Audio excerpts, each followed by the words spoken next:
At Birkdale, rehabilitation has many aspects to it, centered around what patients can achieve. We use a variety of technology, and this film which should explain all the technology that we're going to use. So when you're looking in the website, you then know where you're going to be with us.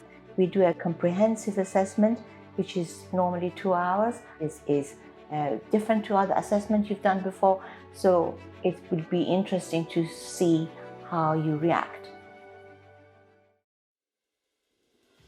So today I'm going to use Tobii Dynavox eye gazing for assessment of your eye movement.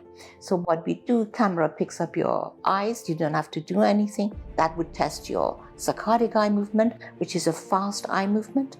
And we also test your pursuit eye movement, which is a slower eye movement, and then also vertical eye movement. And we will do that with both eyes. Some of the eye movements could be normal, some of it could be abnormal due to your condition, and this will give you an insight what we got to do. Eye movements are far more than we assume. It does the visual perception, it does eye-directed body movement, it does balance mechanism, has a direct connection to the vestibular system. Vestibular system has a direct connection to cerebellum. So it is a variety of neurological area of the brain gets stimulated just by looking. So this is what we're going to test. And the camera will also record your eye movement. And what's fascinating with the saccadic eye movement, if you have any other neurological disorder like hemianopia, it would pick it up.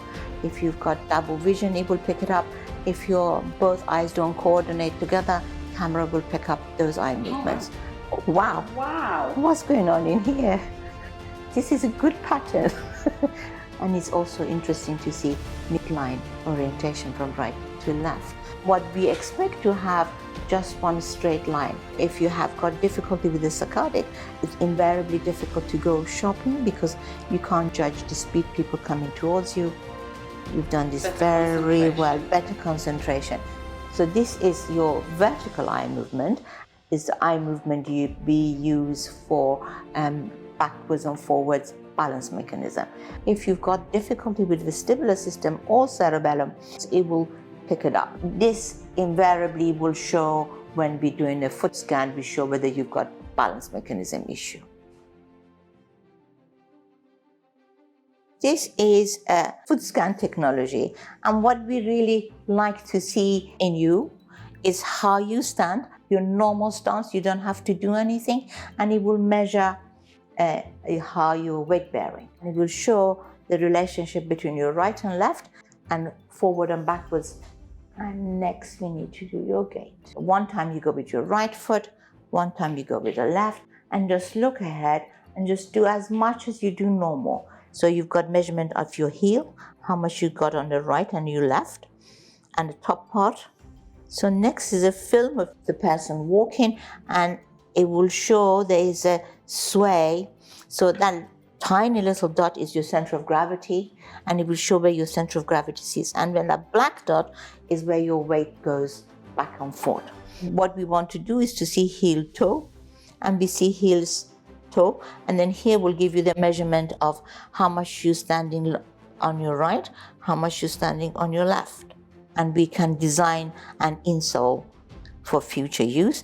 And the insole should be really dynamic. It should measure your pressure going through your heel, pressure going through your metatarsals. For the walking pattern, we're using a 1 meter foot scan. So when the person walks through it, it's a natural walking pattern rather than stop-start. Much better a measurement for us. This is Mind Motion Go. It's far more than just doing a list of exercises. It actually shows us what we did with the eye movement. If patients got difficulty planning and organization of their body movement, we can actually see this really quite clearly.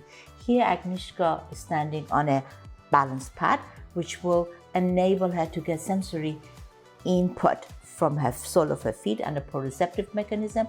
The same token, using a technology that offers the eye movement itself, and this will create very good balance movement. Because people have either a neurological disorder, they've got one arm weaker than the other, this will give you how much they're moving from left or right, or how they actually approach the right and left, and whether they use their trunk abnormally to reach up with the left arm because there's a deficit in there. So that gives me information. While they are doing this, I'm looking at the whole posture of the body. This game achieves 2 tasks. So a lot of our patients can't do left and right, go forward and back, and all of doing 3 tasks at the same time is really challenging for them. The very important thing to recognize how they balance. One, how they use the eye mechanism to coordinate themselves to do this activity, and what they feel when they're moving and how they're organizing the body in space, body posture and eye movement. So we are very happy with this technology. The last one, you have to stand up and really coordinate yourself how to kill those bugs. It's very satisfying. Everybody really enjoys to really kill those bugs. It gives us a lot more into our assessment. This is the most exciting technology that has just come out of MindMaze a month ago. It's unbelievably good for somebody who's got neurological disorder, especially stroke patients. So it's just a little egg, but that egg, once it's calibrated, it gives a lot of ability to learn how to release. As the person gets more confidence, they start using pincer grasp and different pressure. If they press with the thumb, with the index finger, with a whole power grasp, this gives such an excitement for the patient to be able to see that they can actually create something with their hand. Because when you can't move, it's really frustrating. But these activities adds up and the person gets confidence. They suddenly blossom and they suddenly smile because they can do something. And I love that. And you can see how wonderful it is. I've done 65% blue, 60% orange, 13 pink. And you can see with this line on the side how much grasp you're doing when you're really squeezing it. And then you also have to plan when to release, to drop. So that timing of movement is the biggest issue when you've got neurological disorder. So this enables them to actually identify when they can release, because release is a very difficult task. The other aspect is the visual oculomotor skills. They have to follow that left, right, so that's the saccadic eye movement comes. It's a little bit of pursuit eye movement because it's a slow target, and then they have to also give command. So that command goes into their executive function, and they can actually control that with their eyes, feeling it. So that sensory input is, I can't emphasize how important it is in development of a hand function. So this is Pro, and it's part of a MindMaze company, and it's designed for upper limb. Encourages visual perception, encourages graded hand movement, and also trunk. And as you notice, I have sat my colleague on an air cushion so they can learn proprioceptive mechanism from their body as well as doing something visual. So it's a combination of learning where you are in the space with different modalities, as well as using technology that empowers you with eye movement. Eye movement, to me, is the key to go forward. Any neurological deficit, the weight obviously always causes more difficulty, but when the weight of the arm is supported, they can handle the game better. Here, the game, you have to reach and match shapes. So what we see with a person who's got a visual spatial orientation difficulty, they cannot match the color and the shape. These abilities to be able to do something by yourself, it always empowers the person to achieve. What happens when you've got neurological disorder? People become scared about moving. They become scared about risking how to move. I can't emphasize this. To be able to feel empowered, how important that is. And it gives you good feedback. Once the circle is made, you've got the feedback, you've reached it.